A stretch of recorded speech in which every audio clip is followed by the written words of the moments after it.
Hi guys, welcome again to my channel. Andy sir at your service. And for those who are new in my channel, please don't forget to like, subscribe, and share.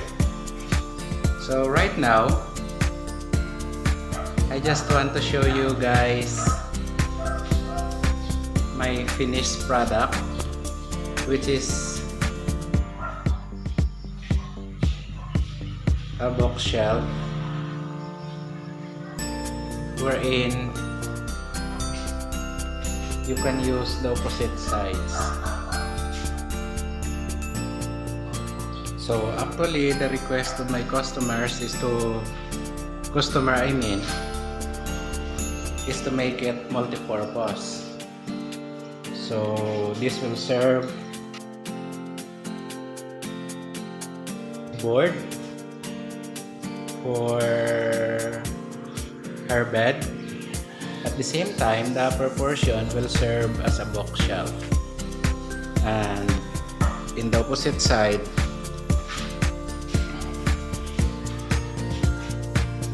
have you seen that one? That will serve also as a bookshelf or a storage of anything that you want to put there. So I just want to flex guys and to thank the supplier of my Zoom sprayer, this one. So this will be my aid in doing my painting job, especially if the customer is requesting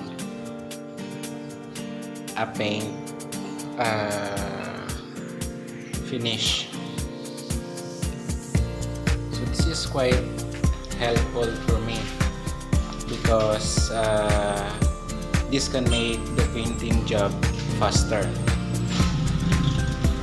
and it is so very user friendly because it is easy to operate. So right now this is the finished product. So I am done already with the second coat.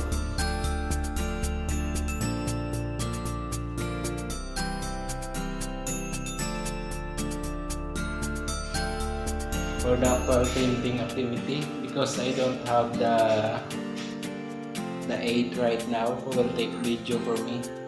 So I am doing the actual. At the same time, I take time to have this short vlog in order for me to have a remembrance with my finished product.